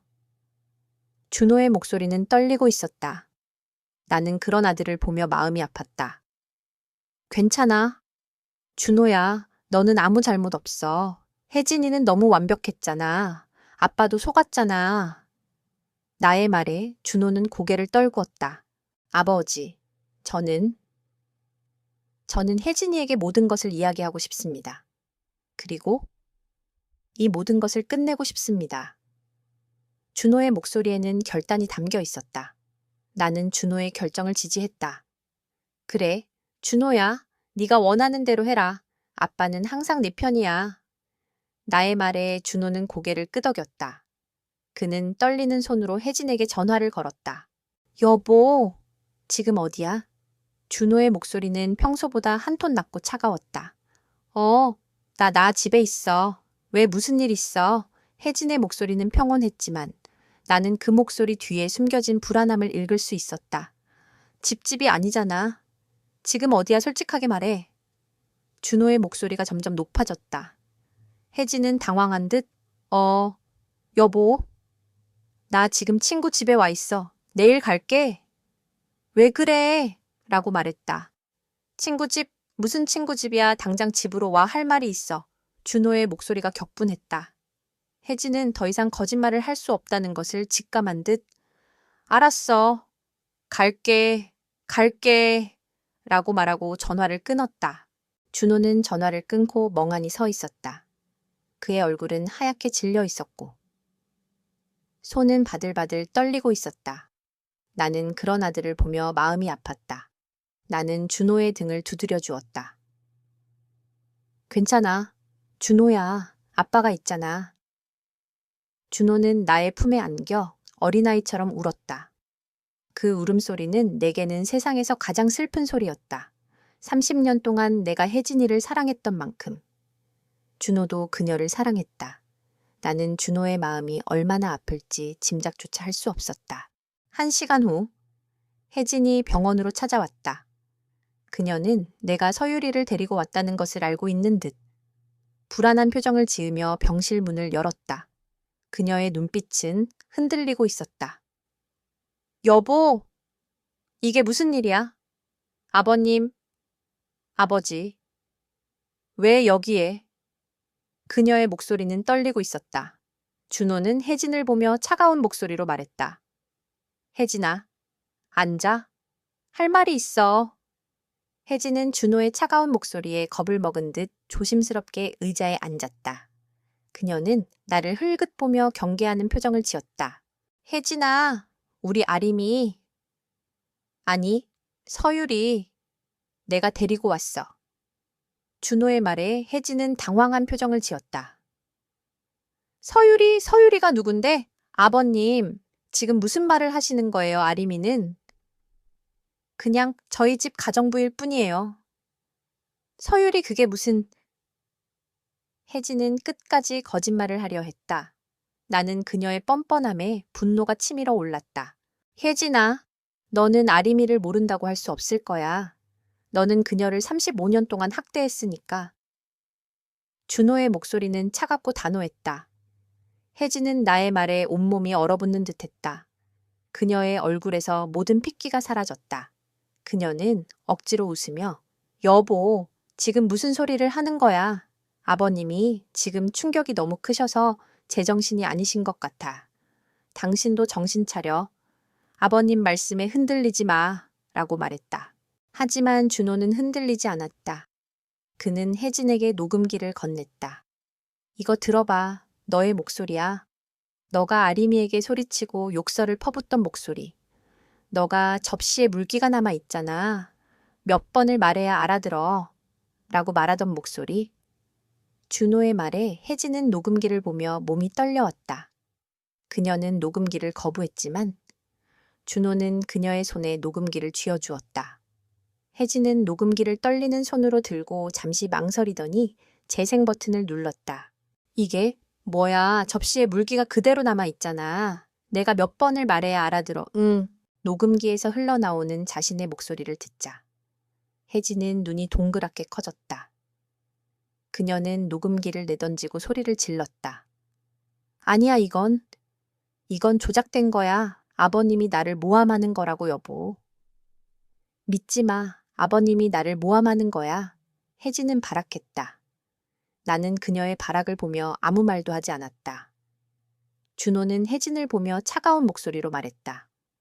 혜진아, 거짓말하지 마. 나는 이미 모든 것을 알고 있어. 준호는 혜진에게 엄마의 수첩과 태블릿, 그리고 범 계약서까지 보여주었다. 혜진아, 너는 아림이를 학대한 것뿐만 아니라 우리 회사에도 접근해서 아버지의 회사를 빼앗으려 했어. 너의 아버지, 너의 어머니, 그 모든 것들이 다 너의 거짓말이었어. 너의 연기였어. 준호의 말에 혜진은 바닥에 주저앉았다. 그녀는 더 이상 거짓말을 할 수 없었다. 그녀는 그저 고개를 떨구고 울었다. 하지만 그 눈물은 회한의 눈물이 아니었다. 그것은 자신의 범죄가 발각된 것에 대한 분노와 절망의 눈물이었다. 나는 혜진의 울음소리를 들으며 마음이 아팠다. 혜진은 내가 알던 그 상냥하고 예의 바른 여자가 아니었다. 그녀는 탐욕스럽고 잔인한 악마였다. 나는 그녀를 용서할 수 없었다. 나는 준호에게 말했다. 준호야, 이제 가자.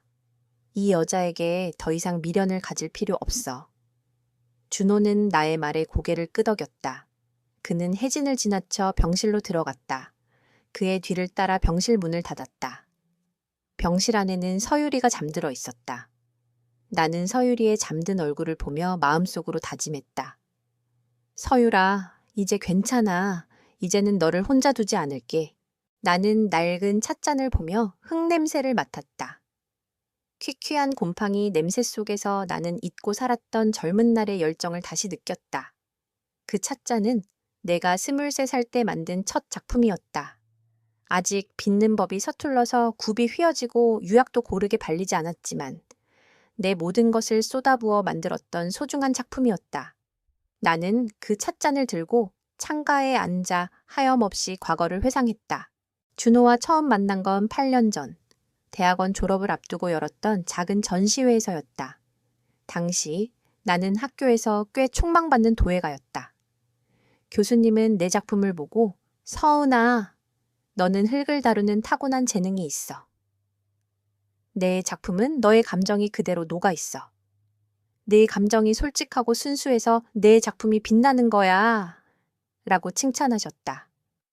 나는 교수님의 칭찬에 힘입어 졸업 전시회에 온 힘을 쏟았다. 낡은 작업실에서 밤샘 작업을 하는 것이 일상이었다. 나는 그 모든 순간이 행복했다. 준호는 내 전시회에 우연히 들렀다가 내 작품에 매료되었다고 했다. 그는 내게 다가와 정서은 씨, 저는 도자기에 대해 잘 모르지만 서은 씨의 작품을 보니 마음이 따뜻해지는 것 같아요. 특히 이 찻잔이요. 굽이 살짝 휘어 있는데 그게 꼭 서은 씨의 솔직한 마음 같아서 더 전기가네요. 라고 말했다. 그는 내가 만든 찻잔을 들고 환하게 웃었다. 나는 그 미소에 흔들렸다. 그 후 준호는 매일같이 작업실에 찾아와 나를 응원했다. 그는 내가 흙을 빚고 감에 부를 때는 모든 과정을 신기한 눈으로 지켜보았다. 그는 내 꿈을 진심으로 이해하고 존중해 주는 것 같았다. 그의 따뜻한 말 한마디 한마디는 흙먼지로 가득했던 내 삶에 작은 꽃을 피워주었다. 준호는 내게 결혼을 청했다. 나는 망설였다. 나는 아직 내 꿈을 향해 나아가고 싶었다. 하지만 준호는 서은아, 결혼한다고 해서 내 꿈을 포기할 필요는 없어. 나는 서은이의 재능을 누구보다 사랑해. 내가 서은이의 가장 든든한 지원군이 되어줄게. 라고 말했다. 나는 그의 진심을 믿었다. 내 마음은 흔들렸고 결국 그의 프러포즈를 받아들였다.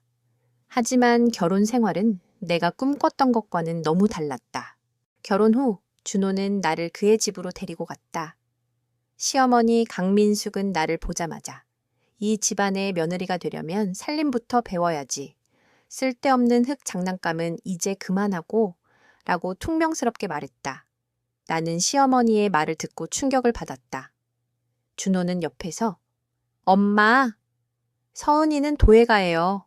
엄마도 아시다시피 서은이 작품은 정말 멋지잖아요.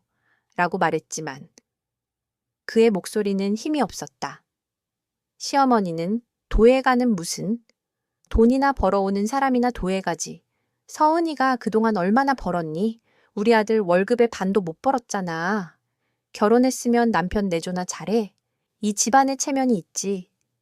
라고 소리쳤다. 그 말에 나는 아무것도 할 수 없었다. 나는 그저 고개를 숙이고 시어머니의 말에 순종할 수밖에 없었다. 결혼 생활이 계속될수록 나는 점점 더 작아졌다. 시어머니는 내가 도자기를 만드는 것을 싫어했다.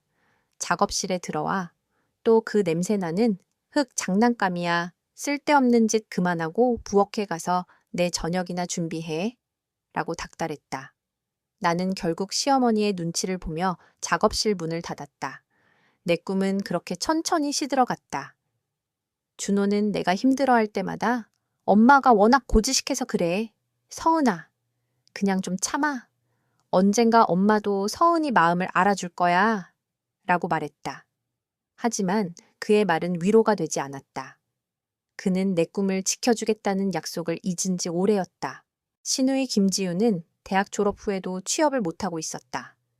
그녀는 항상 오빠, 언니는 돈도 잘 벌잖아. 언니 카드로 나 명품백 좀 사주면 안 돼? 라고 말했다. 나는 처음에는 거절했지만 준호는 지우야, 언니한테 그런 말 하는 거 아니야. 서은아, 그냥 지우한테 카드 하나만 만들어줘. 어차피 우리 가족인데. 뭘 그래? 지우가 취업하면 갚을 거야. 라고 말했다. 나는 결국 지우에게 가족 카드를 만들어 주었다. 그 카드는 곧 그녀의 ATM 기계가 되었다. 그녀는 내 카드로 명품을 사고 비싼 레스토랑에서 밥을 먹었다. 심지어 해외여행 비용까지도 내 카드로 결제했다. 나는 그 사실을 알고 있었지만 준호는 지우가 철이 없어서 그래. 서은아, 그냥 좀 이해해줘. 라고 말했다. 나는 그저 참고 인내할 수밖에 없었다. 시간이 흐를수록 나는 점점 더 이 집안의 투명인간이 되어가는 것을 느꼈다. 내 의견은 존중받지 못했고 내 감정은 무시당했다. 나는 그저 그들의 편의를 위한 도구일 뿐이었다. 내가 아파서 끙끙 앓아 누워도 준호는 회사 동료와 술을 마시며 늦게 들어왔다. 시어머니는 젊은 애가 왜 이렇게 엄살이 심해? 병원비 아깝게? 라고 말했다. 나는 그들의 무관심 속에서 홀로 외롭게 버텨야 했다. 나는 창가에 앉아 낡은 찻잔을 손에 쥐고 있었다. 찻잔의 감촉은 차갑고 단단했지만 그 안에는 따뜻한 온기가 남아있는 것 같았다. 그 온기는 내가 도자기를 만들며 느꼈던 행복이었다. 내가 잊고 지냈던 나 자신이었다. 나는 찻잔을 내려놓고 상자 안에 다른 작품들을 들여다보았다. 깨진 화병의 조각을 손으로 쓸어보니 그 조각들이 마치 내 상처받은 마음처럼 느껴졌다. 나는 그 조각들을 다시 붙일 수 있을까? 그때였다. 밖에서 시끄러운 소리가 들려왔다. 시어머니와 시누이의 목소리였다. 아니, 이 미친년이 아직도 문을 잠그고 있어. 어디서 감히? 나는 심장이 쿵 내려앉았다. 시어머니가 문을 두드리는 소리가 방 안을 가득 채웠다. 정서은, 너 당장 문 안 열어. 네가 감히 나한테 이런 식으로 대할 수 있어. 네가 벌어오는 돈으로 우리 아들 먹여 살리는 줄 알아. 나는 숨을 죽이고 문에 귀를 댔다. 그녀의 말은 칼날처럼 날카로웠다. 네가 벌어오는 돈이 얼마나 된다고? 우리 아들 없으면 너는 아무것도 아니야. 밥도 못 먹고 살 거야. 그 말에 나는 더 이상 참을 수 없었다. 나는 조용히 문을 열고 밖으로 나갔다. 시어머니와 시누이는 나를 보더니 눈을 동그랗게 떴다. 나는 아무 말도 하지 않았다. 그저 그들을 지나쳐 거실로 향했다. 거실 소파에는 내가 버렸던 낡은 상자가 놓여 있었다. 나는 상자를 열어 그 안에 있던 작품들을 하나씩 꺼냈다. 깨진 화병, 굽이 휘어진 찻잔, 흙덩이. 나는 그 작품들을 하나씩 들고 시어머니와 시누이 앞에 놓았다. 어머니, 지우 씨, 이게 제가 젊은 날 만들었던 작품들이에요. 어머니는 이게 쓸데없는 흙 장난감이라고 하셨죠. 하지만 저에게는 이 모든 것이 제 꿈이자 제 삶의 전부였어요. 그리고 저는 이 작품들을 팔아서 여러분들을 먹여 살렸어요. 제가 벌어온 돈으로 여러분들은 명품백을 사고 비싼 레스토랑에서 밥을 먹었죠. 제가 벌어온 돈으로 준호 씨는 그녀에게 선물을 사줬고요. 나의 말에 시어머니와 시누이는 얼굴이 하얗게 질렸다. 무슨 헛소리야. 준호가 언제 그녀한테 돈을 줬다고. 네가 어떻게 알았어? 시어머니는 목소리를 높여 말했다. 나는 그들을 무시하고 말을 이어나갔다. 어머니, 제가 결혼하기 전 저는 이미 작은 공방을 운영하고 있었어요. 제 작품들은 꽤 인기가 있었고 돈도 꽤 벌었죠. 하지만 결혼 후 어머니는 제가 도자기를 만드는 것을 싫어하셨고 저는 결국 제 꿈을 포기해야 했어요. 하지만 제가 포기한 것은 제 꿈뿐만이 아니었어요. 저는 제 자신을 포기했어요. 어머니, 이제 저는 더 이상 여러분들을 위해 제 자신을 희생하고 싶지 않아요. 나의 말에 시어머니와 시누이는 아무 말도 하지 못했다. 그들은 그저 나를 멍하니 바라볼 뿐이었다. 나는 그들을 지나쳐 내 방으로 향했다. 방문을 잠그고 침대에 앉아 생각에 잠겼다. 이제 나는 어떻게 해야 할까? 나는 내 방에 앉아 곰곰이 생각했다. 과연 나는 이대로 괜찮은 걸까? 나는 내 삶을 되돌아보았다. 나는 결혼 후 8년 동안 내 자신을 잃어버리고 살았다. 나는 내 꿈을 포기했고 내 삶의 주도권을 잃었다. 나는 더 이상 이대로 살고 싶지 않았다. 나는 다시 나 자신을 찾고 싶었다. 시간이 멈추지 않고 흘러갔다. 정 회장 부부와 혜진이 구속되고 길고 길었던 법적 다툼이 마무리되었다. 나는 그들의 재판에 나가지 않았다. 준호가 모든 것을 처리했다. 그는 검사로서의 자신의 직위를 이용해 냉정하고 단호하게 그들의 죄를 물었다. 혜진은 법정에서 울부짖으며 무죄를 주장했지만 모든 증거는 그녀의 잔인한 거짓말과 탐욕을 증명하고 있었다. 결국 그녀는 징역형을 선고받았다. 나는 그녀의 소식을 들었지만 아무런 감정도 느끼지 못했다. 그저 모든 것이 끝났다는 안도감만이 나를 감쌌다. 이제 내 삶은 서서히 제자리를 찾아가고 있었다. 서유리는 병원에서 퇴원한 후 나와 준호와 함께 살게 되었다. 처음에는 모든 것에 두려워했다. 큰 소리만 나도 몸을 움츠렸고 낯선 사람을 보면 도망치기 바빴다. 그녀는 단어 몇 개만 겨우 내뱉을 뿐 자신의 감정을 표현하는 것에 서툴렀다. 하지만 나는 괜찮았다. 나는 그녀를 재촉하지 않았다. 그녀가 마음을 열 때까지 기다려줄 수 있었다. 준호 또한 마찬가지였다. 그는 매일 서유리에게 동화책을 읽어주며 그녀가 좋아하는 그림을 그려주었다. 처음에는 어색해하던 서유리도 점차 준호에게 마음을 열기 시작했다. 서유리는 조금씩 달라지기 시작했다. 나의 품에 안겨 잠이 들었고 준호가 읽어주는 동화책을 보며 웃기도 했다. 그녀가 처음으로 아빠라고 말했을 때 나는 그 말을 듣는 순간 온몸에 전율이 흘렀다. 35년 만에 다시 듣는 딸의 목소리였다. 나는 그 말을 잊지 않기 위해 매일 밤 일기장에 기록했다. 그녀의 작은 변화 하나하나가 나에게는 기적처럼 느껴졌다. 서유리가 집에 온 지 3개월이 지났을 무렵, 우리는 함께 은주의 묘를 찾았다. 가을 햇살이 따뜻하게 쏟아지는 오후였다. 묘소에는 하얀 국화꽃이 곱게 피어 있었다. 나는 묘비 앞에 무릎을 꿇고 앉았다. 은주야, 나 왔어. 나는 은주의 묘비를 손으로 쓸어내렸다. 그리고 우리 딸 서유리도 데려왔어. 나의 목소리는 떨리고 있었다. 서유리는 나의 옆에 서서 묘비를 바라보았다.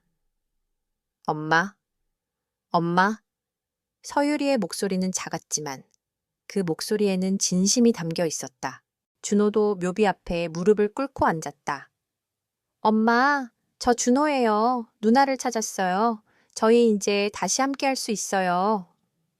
준호의 눈에서 눈물이 흘러내렸다. 우리는 묘비 앞에 국화꽃을 놓아두고 은주에게 우리의 이야기를 들려주었다. 우리가 어떻게 서유리를 찾게 되었는지, 그녀가 그동안 얼마나 힘들게 지냈는지, 그리고 우리가 이제 다시 함께 행복하게 살 수 있다는 것을. 서유리는 나의 품에 안겨 잠이 들었다. 그녀의 잠든 얼굴은 평온해 보였다. 나는 그녀의 잠든 얼굴을 보며 마음속으로 다짐했다. 서유라, 이제 괜찮아. 이제는 네가 행복할 일만 남았어. 아빠와 오빠가 너를 지켜줄게. 그날 이후부터 우리의 삶은 완전히 달라졌다. 나는 회장직에서 은퇴하고 모든 시간을 서유리와 함께 보냈다. 준호는 결혼 생활을 정리하고 우리와 함께 살게 되었다. 우리는 매일 아침 함께 아침 식사를 하고 함께 산책을 하고 함께 영화를 보았다. 서유리는 조금씩 자신의 감정을 표현하기 시작했다. 아빠, 이거 싫어. 오빠, 이거 좋아. 그녀의 말 한마디 한마디가 우리에게는 큰 기쁨이었다. 어느 날 저녁, 나는 서유리와 함께 공원 벤치에 앉아 있었다. 서유리는 나의 손을 잡고 조용히 밤하늘을 바라보았다. 아빠, 저 별, 정말 예뻐요. 그녀의 목소리는 맑고 깨끗했다. 나는 그녀의 머리를 쓰다듬어 주었다. 응, 정말 예쁘지. 서유리는 고개를 끄덕였다. 아빠, 고마워요. 그녀의 말에 나는 가슴이 뭉클해졌다. 뭐가 고마워? 서유라, 아빠가 저를 찾아주셔서 고마워요. 그녀의 눈에서 눈물이 주르륵 흘러내렸다. 나는 그녀를 꽉 안아주었다. 아니야, 서유라, 아빠가 너한테 더 고마워. 살아있어줘서 고마워. 돌아와줘서 고마워. 나는 그날 밤 35년 만에 처음으로 서유리와 함께 잠이 들었다. 그녀는 나의 품에 안겨 편안하게 잠들어 있었다. 나는 그녀의 잠든 얼굴을 보며 눈물을 흘렸다. 하지만 그 눈물은 슬픔의 눈물이 아니었다. 그것은 기쁨과 안도의 눈물이었다. 나는 이제 더 이상 과거에 얽매여 살지 않았다. 나는 현재를 살기로 했다. 그리고 나의 작은 행복을 찾아가기로 했다. 나는 서유리와 함께 그림을 그리기 시작했다. 서유리는 그림을 그리는 것에 재능이 있었다. 그녀가 그린 그림은 순수하고 아름다웠다. 나는 그녀의 그림을 보며 잃어버렸던 나의 꿈을 다시 찾았다. 나는 그녀와 함께 작은 화실을 열었다. 화실에는 서유리가 그린 그림들과 내가 그린 그림들이 가득했다. 우리는 그곳에서 함께 그림을 그리며 행복하게 살았다. 어느 날 아침, 나는 잠에서 깨자마자 창밖을 보았다. 창밖에는 따뜻한 햇살이 쏟아져 내리고 있었다. 나는 그 햇살을 보며 미소를 지었다. 이제 나의 삶은 다시 시작될 것이다. 나는 더 이상 어둠 속에 갇혀 있지 않을 것이다. 나는 이제 빛을 향해 걸어갈 것이다. 나는 서유리와 준호와 함께 새로운 삶을 시작할 것이다. 우리는 이제 더 이상 슬픔에 갇혀 있지 않을 것이다. 우리는 이제 함께 행복을 만들어 갈 것이다.